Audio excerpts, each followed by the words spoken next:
I became a veterinarian because I was so in love with my dog when I was a kid. I fell for that dog like a ton of bricks. It's hard not to love the lab. Big, friendly, full of life.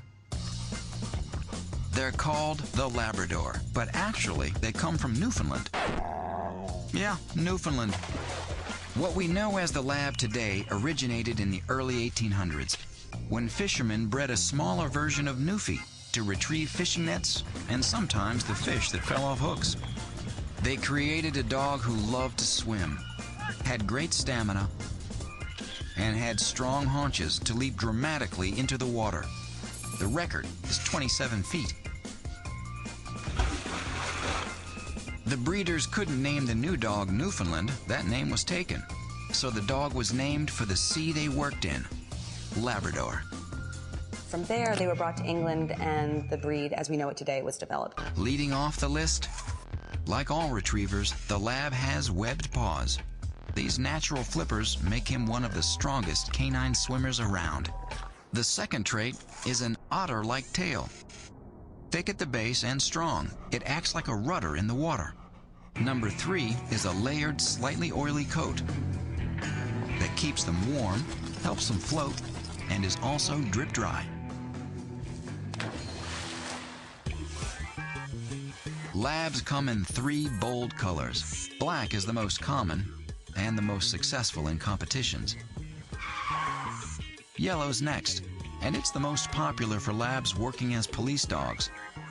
Chocolate is the rarest. There's a misconception that people think that black labs come from black labs and chocolates just come from chocolates, but you can have all 3 colors in a litter. The 4th trait bred into labs is what dog experts call a soft mouth. A well-trained lab can carry an egg in its mouth without cracking the shell. And then there's that 5th special trait, their unique ability to learn. So you don't have to be the best trainer in the world. You just need to be making an effort, and the dog will meet you halfway and try to do the rest. That's it. If you're thinking of raising a lab, there are considerations. I think people would be surprised that Labradors, while they can be wonderful adult companions, as puppies oftentimes are the mouthiest dogs. So you have to be prepared, if you're raising a Labrador puppy, to teach them from a very, very young age to have what trainers call bite inhibition. That is, to be really careful with their little razor-sharp teeth. There are some people who are not necessarily the best people for a Labrador. The dogs tend to have a high activity level. This is a dog that needs room to run. He's a sprinter, able to hit speeds of 12 miles an hour in 3 seconds. But labs aren't quite super dogs. While robust, the lab is prone to several ailments. One of the best known is a problem of the hip called dysplasia. It's caused by an abnormal formation in the hip. It leads to a loss of cartilage and pain. Labs are also susceptible to a genetic eye defect called retinal dysplasia, which causes blind spots. And like most athletes, labs have problems with knees and elbows. The Labrador Retriever could be the most versatile breed of dog in the world. Life expectancy is 12 to 13 years.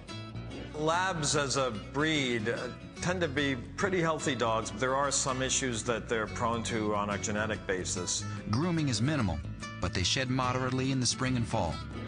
They are athletes who adapt well to cold environments.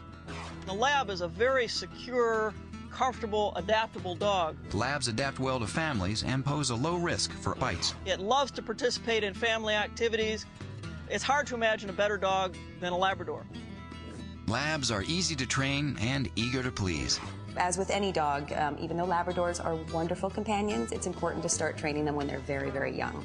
So in general, labs love the cold, but thrive in most environments. Though labs get high marks for health, they're prone to hip, elbow, and joint problems. Labs are very easy to groom. They're easy to train. These loyal dogs make wonderful pets.